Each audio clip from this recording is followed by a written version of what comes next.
And so when I had the opportunity to go test that car, I thought, you know, this is my chance to be like my dad.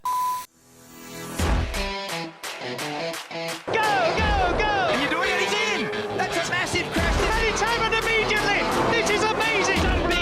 Big shot, and it's lights out, and away we go!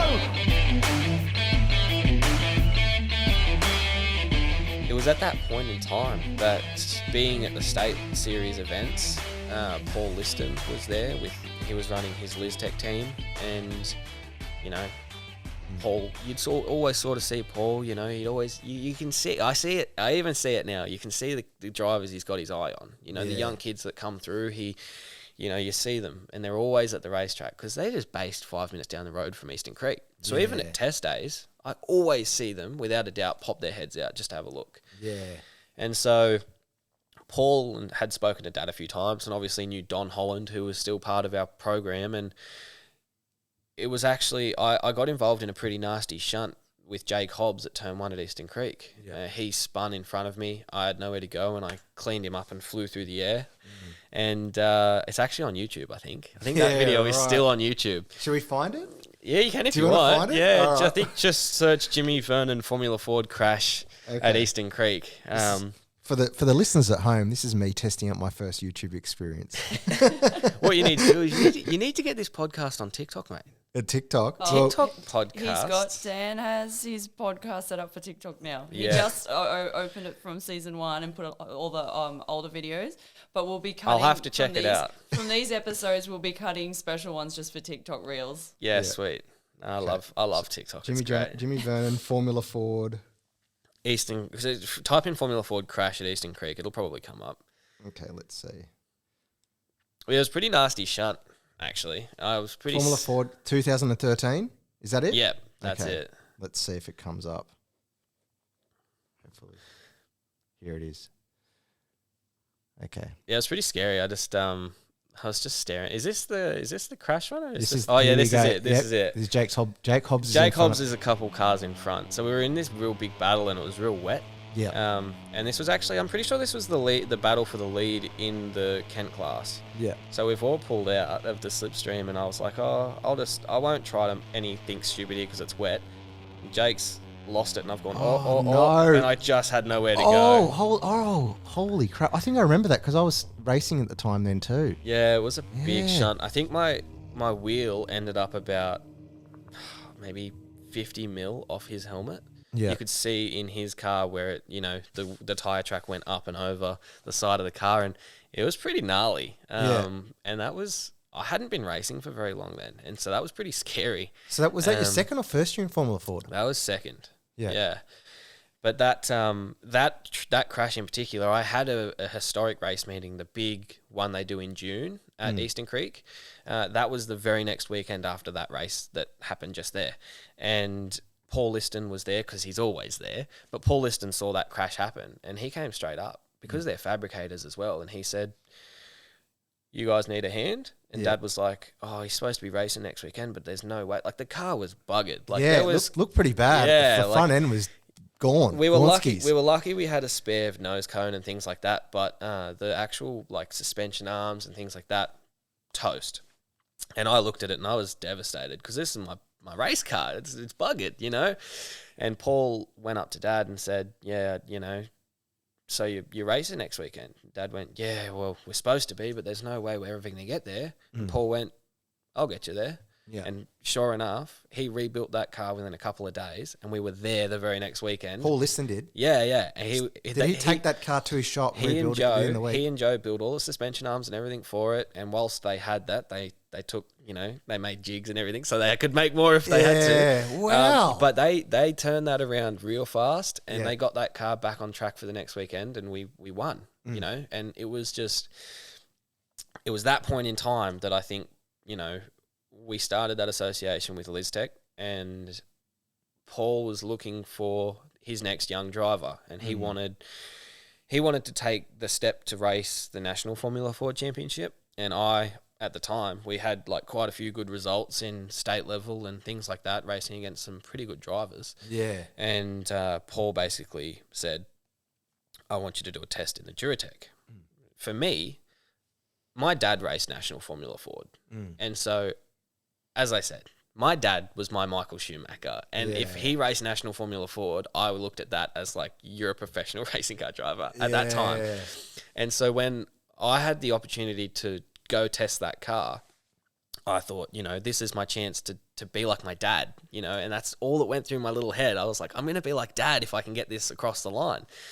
And we went and did the test with Paul and, you know, performed pretty well. And it was at that point there that we were struggling for money. Like, we didn't have much money, and, you know, we were struggling to run at a historic level, and all you're really doing there is paying for an entry fee and tyres and chucking some fuel in the car, and even that was a struggle for us.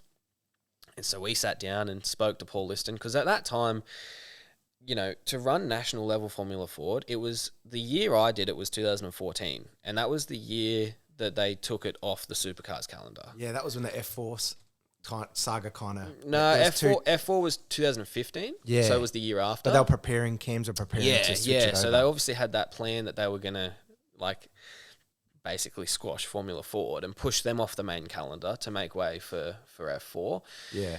But at the time, the bigger teams like Sonic and everything, I think the budget was like $180,000 or something crazy like that. Yeah. And we just, like, there was no way that we could ever fathom that. But we did this test with Paul Liston, and Paul really wanted to go to national level as well, and spoke in length to Dad, and we picked up a couple sponsors here and there, but Paul and Joe, they ran us in 2014 on the smell of an oily rag for next to nothing, and they gave me my first shot at a national level race. Yeah. And that year didn't go to plan, obviously. We had a pretty big accident in the second round. But, you know, for them to put their faith in me as a young kid and give me my shot at a national level championship, you know, and the fact that they did it so cheap, that is the thing that I go, like, those two guys are amazing. Like, without their help, I probably wouldn't have got myself on the national radar. You know, my name would have just been a historic racer, you know, like, but they helped me so much. And we turned up at the events, and we ran the car, and you know, we did our best. And, you know, I was still learning my craft, you know, like, it was a big jump to jump into the Duratec class. And, you know, I didn't really get a proper crack at it because at the second round, like, we started winning races at state level. So we started getting competitive. And then it was not long after we started getting competitive that we had the big crash at Winton. Before you in the Duratec, was Glenn Welsh running that car? Yes. Yeah. Okay. So that car was reasonably set up, I'd say. Yeah. So Glenn was there to help me out. He would come out and be a bit of a mentor, I guess you could say. And I struggled at that point in time because my driving style just was so gelled to the Reynard, which is effectively just a big armchair. You just come in, you slide it through the corners. This big doughy, soft lounge chair.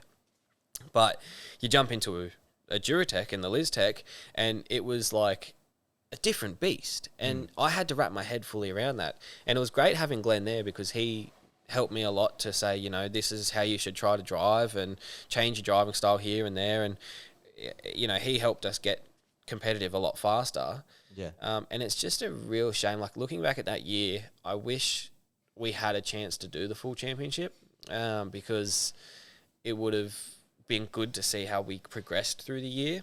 But obviously we had, I think it was 3 months out of the seat with the broken neck, and that we lost a couple rounds. We still finished the year off. As soon as I got clearance from the specialist, we were back in the car, and we went back to, I think there was 3 national rounds left. I think we did one at Wakefield, one at Eastern Creek, and one at Phillip Island. So we got to finish the year out, but, you know, at that point in time, we were so far behind the 8 ball because the other teams had been racing all year that we sort of just had to pick up the pieces. We had a pretty good run at Wakefield. I think we were top 5, which we were stoked with because it was my first race back from the injury. And to run top 5 against, you know, some real hotshot drivers, that was the year Randall won the year. Yeah, that was a very, very competitive year. So we had, I think it was like the fast guys were like Randall, Jordan Lloyd was there, Hamish Hardiman. I remember having a few good dices with Jake Parsons. Yep. He was with Synergy. Caitlin Wood was in there too. Caitlin Wood, yeah, she was I there. heard on season 1, yeah. So 2014 was a big year for, even though they took it away from, we went to a Shannon's Nationals level, it was a big year for Formula Ford and a lot of fast drivers who have gone on to do great things. Yeah. So to run top 5 in that category was great. And I think the kids these days would just be lucky for the whole series to be on the Shannon's thing, because now it's obviously a mix between state and whatnot. I feel for them, man. Like, it sucks. Like, to have your category chop and change so much is hard. And, like, it still wouldn't be cheap to run. And so when they're trying to go out there and find corporate support and their calendar keeps changing and the type of events they're at keep changing, it'd be hard. Like, it'd be super tough. And hopefully they can get, a bit more of a united front, I guess you could say, and they could get a bit more coverage and things like that, because you look at the category now, and even last weekend, massive field, super competitive, and great racing. And that's like, I still think Formula Ford is where a lot of great drivers come from, and I think that if they can, continue that formula and keep that in the limelight, then it'll be benefiting everyone. So, it was my career in national level racing, though, and Formula Ford as a whole, I put it down to Listec, and I still have a great relationship with them.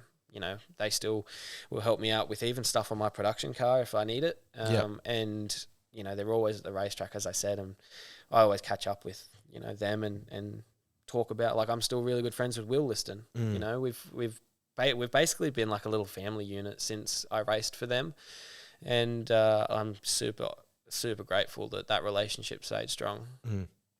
After that, you went into a race for age. Were you doing F4 straight after that, or did you do something? Yeah. Because I remember a while ago that you actually tested an F3. Can you actually touch on that? Yeah. So what happened after Formula Ford was I was trying to tee up to do another year of Formula Ford, because obviously I had the injury. I didn't feel like I got to do it properly.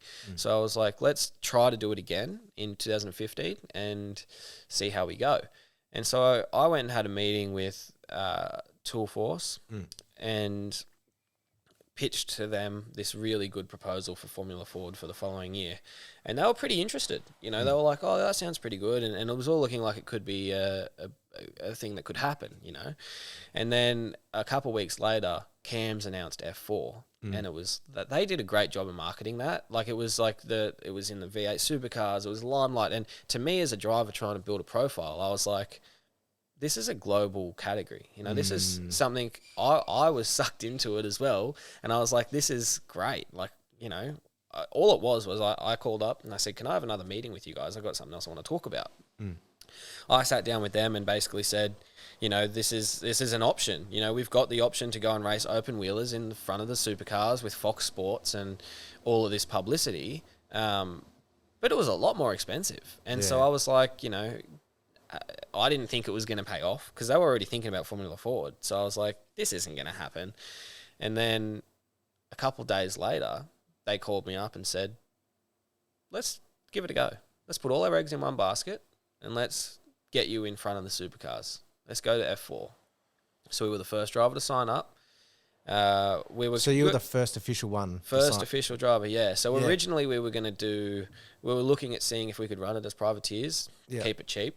But then when we found out that AGI Sport was the Sydney-based team, we organised a meeting with them, because obviously we were in touch with CAMS to find as much information out as we could. And then they suggested that we go talk to Adam, and we went and had a meeting with Adam Gotch, and he told us all about his previous F1 experience and his factory. At the time, I know he's moved now, but at the time, his factory was still immaculate. We walked in there and there's roll cages being built everywhere and all of his F1 memorabilia and stuff. And what's his shop look like?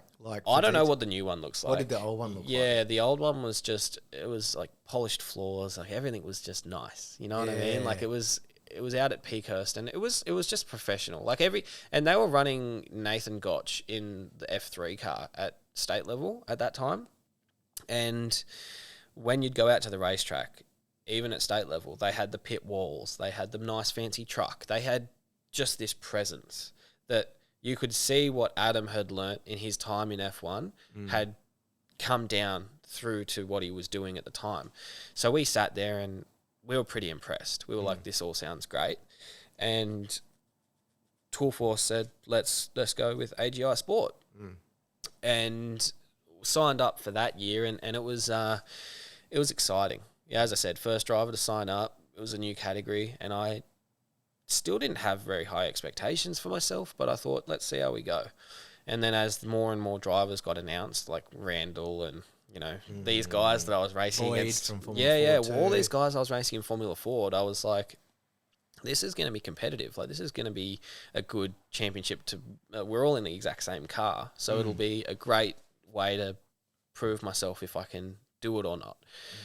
And in all the early test days, you know, we went out. There was one car that CAMS got in Australia first, and all the drivers that were interested, it was like a come and try day. We all jumped in the car and on old tyres at Winton and just had a crack.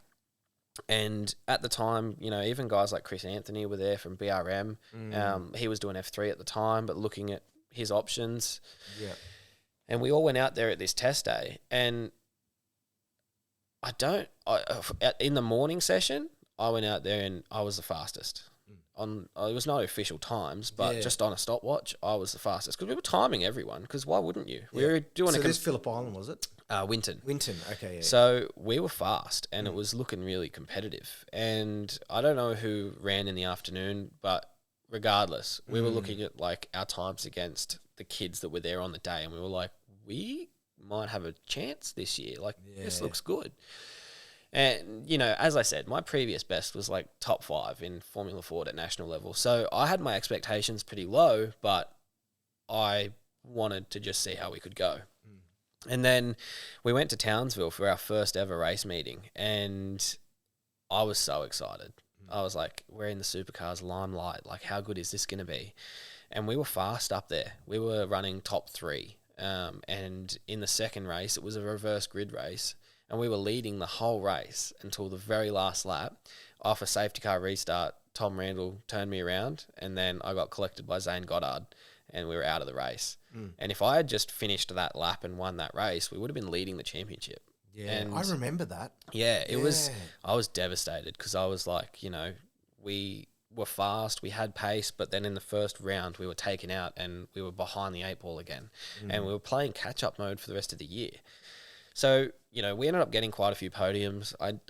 The best I finished in a race was second. I got close to winning a couple after that one in Townsville, but it just that first national race win eluded me, and I could not get it, and it was so frustrating. But it just was what it was, and it was such a competitive field that I could only do the best as second. Yeah, we ended up finishing the year in 5th in the championship, I'm pretty sure. Yeah, which was your teammates. The teammates I had that year. See, when we first signed up with AGI Sport, it was supposed to be a 2-car team. And, you know, that was sort of how it was pitched to us. And when I turned up to the first round, I don't want to say this, I don't want to quote this the wrong way, but it was at least 5, but I think maybe even as much as 7 cars that the one team was running. And I was like... So wait, you got quoted at having 2 teammates, essentially? It was supposed to be 2 teammates, And Tom Gretsch was the other one that was signed up early. Right. So he and I were supposed to be AGI Sport. Yeah. And then because CAMS, I think, panicked and started trying to fish out drivers before the first round, it just so happened that we ended up with quite a few. BRM was the same. They ended up with quite a few drivers. But I know that in that first year I had Tom Gretsch, Will Brown. Yeah. He was in AGI that first year before he went to BRM. Yep. He had the white car, didn't he? Yeah. Because they just randomly popped him in there. Yeah, that's right. Nick Rowe, he was there. Yep. I think Rowe's playing AFL in Western Australia now, actually. I don't even know if he races anymore, but he was a laugh. He was such a funny character at the track. Who else? Jordan Love. Yeah. Jordan Love was there. He didn't do the whole year. I think he skipped Gold Coast, but the rest of the rounds he was there. Who else? Maybe it was only... I think Jack Sipp might have done a couple Jack of Sipp rounds. was the last... Yeah, he was... I remember that. Yeah, he was the last one there. Nick Filippetto did the last round at Homebush, I think. So we had a couple fly-in, fly-out drivers. I've got to ask, because I've never had anyone here race at Homebush. How did you find that track? Look, in a Formula 4 car, especially, like, I was only a year out of breaking my neck and back. Yeah. And so I had some pretty severe back pain still from that. And, like, even today, like, I still suffer from pain from that crash. But being in an open wheeler at Homebush with not really much suspension travel, when you've got a sore back, it's tough. Yeah. And, like, we walked the track, and so when we went to the Gold Coast, the curbs had these nice smooth up ramps. And so we were smashing curbs in these cars left, right, and center. We got to Homebush, and, like, I'm talking, these things look like bread loaves. I was like, these curbs Sausage are curbs. huge, you know? And I was like, no one's going to hit these curbs. And everyone in the category had pretty much said, no one's going to hit the curbs. It's going to buckle a suspension arm or something. So first practice, we go out there. No one's hitting the curbs, but Tom Randall was like 2 seconds faster than everyone. Yeah. And we were like, how is he so fast? Yeah. And then there was a photo online of Tom just 2 wheels up in the air, smashing these curbs. And everyone went, I guess we have to hit the curbs then. And from that point on, I hated that weekend. G'day, I'm Dan Hooley-Holohan, and welcome to my motorsports podcast of On the Couch with Hooley Season 2, which is more than just a motorsports podcast. My guests are from all sides of the track, eras and personalities. You'll meet some who have spent their careers chasing the dream to those who have only just touched on it and went on to aspiring journeys. We learn their stories beyond the helmet.